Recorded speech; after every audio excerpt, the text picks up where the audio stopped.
औज़ुबिल्लाहि मिनश्शैतानिर्रजीम बिस्मिल्लाहिर्रहमानिर्रहीम। Dear students, अस्सलाम वालेकुम। मैं आपका मैथ का टीचर मोहम्मद रमज़ान शाहिद। आज हम 10th क्लास और चैप्टर नंबर 6 स्टार्ट करने जा रहे हैं, जिसका टॉपिक है फ्रीक्वेंसी डिस्ट्रीब्यूशन। सबसे पहले तो मैं आपको बता दूं कि फ्रीक्वेंसी क्या होती है और डिस्ट्रीब्यूशन का क्या मतलब होता है। डिस्ट्रीब्यूशन मीन्स कि किसी चीज़ को डिवाइड कर देना, डिस्ट्रीब्यूट कर देना मुख्तलिफ़ लोगों में, मुख्तलिफ़ चीज़ों में, डिस्ट्रीब्यूशन। और फ्रीक्वेंसी का मतलब ये होता है कि नंबर ऑफ़ आइटम्स, कि उन चीज़ों की तादाद जो हम दूसरे लोगों में डिवाइड कर रहे हैं, तकसीम कर रहे हैं।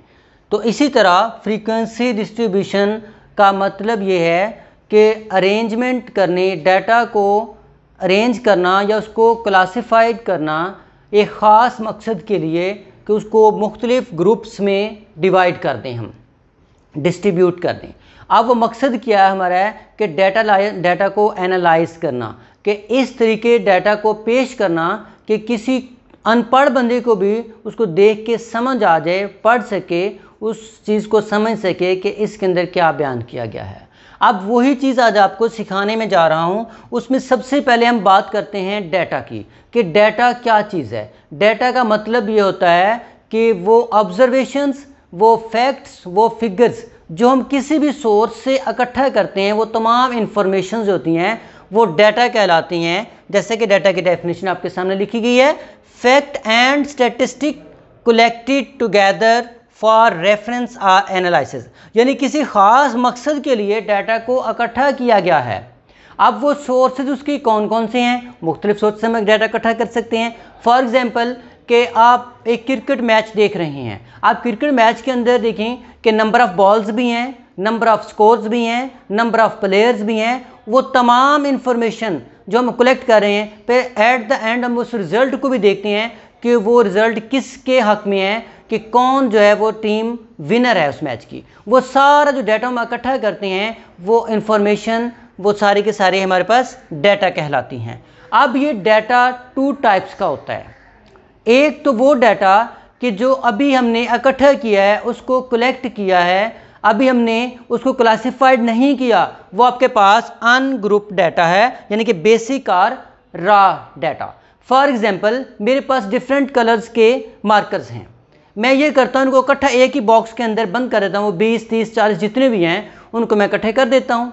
अब वो जो मैंने इकट्ठे करके बॉक्स के अंदर बंद कर दिया, वो मेरे पास है अनग्रुप डाटा, यानी कि बेसिक और रॉ डाटा।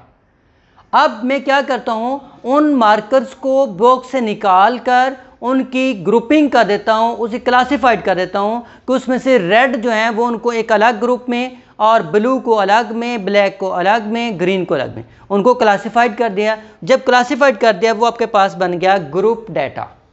बेटा यहाँ तक समझ आ गई बात की। चलिए आगे हम चलते हैं कि टाइप्स ऑफ फ्रीक्वेंसी डिस्ट्रीब्यूशन।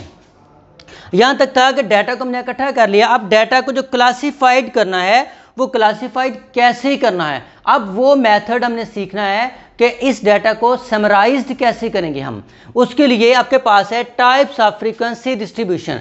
कि सबसे पहले अभी हमने जो जिक्र किया था, फ्रीक्वेंसी डिस्ट्रीब्यूशन क्या चीज़ थी, कि डाटा जो इकट्ठा किया गया उनकी तादाद, उनको लोगों में किस तरह हमने डिवाइड करना है। अब उसकी 2 टाइप्स हैं, एक तो है डिस्क्रीट और दूसरा है कंटिन्यूस। डिस्क्रीट का मतलब होता है, उर्दू में इम्तियाज़ कहते हैं, यानी कि फ़र्क, यानी कि उनकी जो डिस्ट्रीब्यूशन होगी वो कंटिन्यूस नहीं होगी, मुसलसल एक जैसी नहीं होगी, डिफरेंट है। यानी कि अगर हम चीज़ें बांट रहे हैं, किसी को 10 दे दें, किसी को 5, किसी को 20, किसी को 40, रैंडमली दे दी। एक चीज़ है सीक्वेंस वाइज हमने दे दी हैं, कि लोग लाइन में इकट्ठे खड़े हैं, किसी को हमने 5 दिया, फिर 6, 7, फिर 8, फिर 9, फिर 10, वो चीज़ होगी हमारे पास कंटिन्यूस। आज हम जो टॉपिक डिस्कस करने जा रहे हैं वो सिर्फ और सिर्फ डिस्क्रीट फ्रीक्वेंसी डिस्ट्रीब्यूशन है, कि वो कैसे हम डिस्ट्रीब्यूशन टेबल बनाते हैं।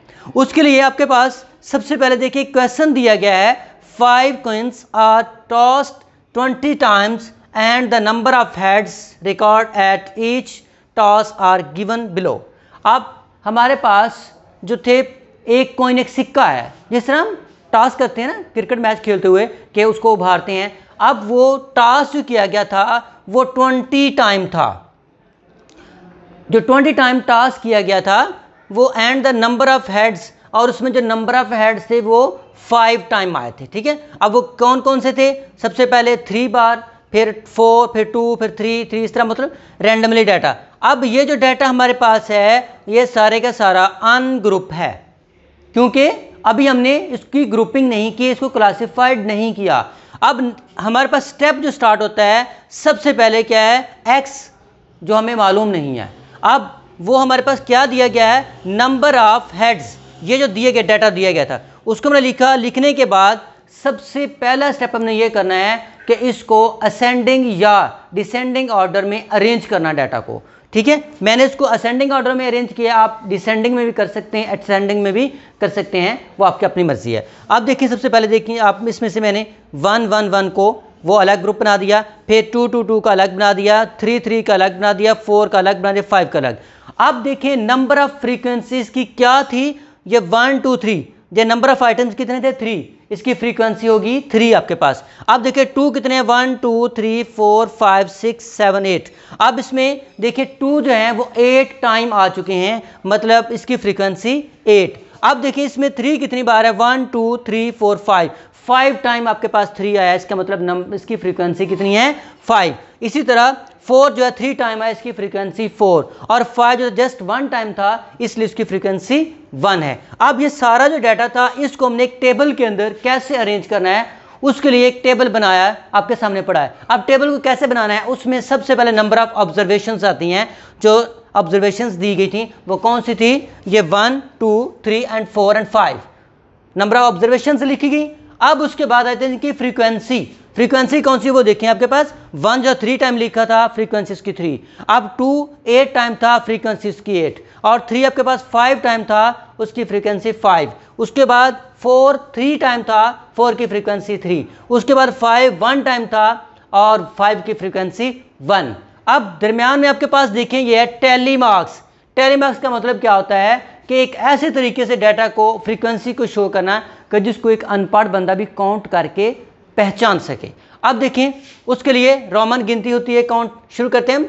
ये टेलीमार्क्स लगाने का तरीका ये होता है कि 4 नंबर्स तक तो हम स्ट्रेट लाइन्स इसी तरह वर्टिकल फॉर्म में लगाते हैं। अगर 4 से नंबर बढ़ जाता है 5 नंबर, तो इस तरह उसको हम ऊपर क्रॉस करते हैं। अगर 5 से आगे नंबर है मजीद, फिर हम, यानी कि 5 का एक ब्लॉक बन गया, अब इससे अगला ब्लॉक स्टार्ट हो जाता है। यानी कि जैसे ये नंबर आपके पास अगर 8 थे तो 8 में क्या है? 1 2 3 4, ये 5 ऊपर आ गया, 6 7, और एक और इसमें आएगा ये 8। ठीक है, आपके पास ये 8 आ गए। अब उसके बाद नेक्स्ट आप देखिए, अब x हमारे पास कितना है? 3, फ्रीक्वेंसी इसकी कितनी है? 5। अब हमने इसकी टेलीमार्क्स लगाना है, क्या है? 1 2 3 4 लगा दे, 5 इसके ऊपर। अब इसकी 4 की फ्रीक्वेंसी 3 थी, तो उसके लिए क्या किया हमने? 1 2 3 स्ट्रेट लाइन, और 1 के लिए एक की स्ट्रेट लाइन। अब इस टोटल हमें देखना है कि क्या हमने जो फ्रीक्वेंसी डिस्ट्रीब्यूशन टेबल बनाया है वो हमारा करेक्ट है या रॉन्ग है। अब उसके लिए क्या करना, आपने इन टोटल फाइंड कर लेना है कि नंबर ऑफ फ्रीक्वेंसीज कितनी हैं। अगर ये 20 हैं और इनको हम काउंट करें, ये भी आपके पास 20 हैं, तो इसका मतलब है कि हमारा क्वेश्चन बिल्कुल राइट है। अगर इन दोनों में कोई डिफरेंस आता है, इसका मतलब कोई आइटम इसमें से मिस हो चुका है, जिसकी वजह से हमारा क्वेश्चन गलत हो सकता है।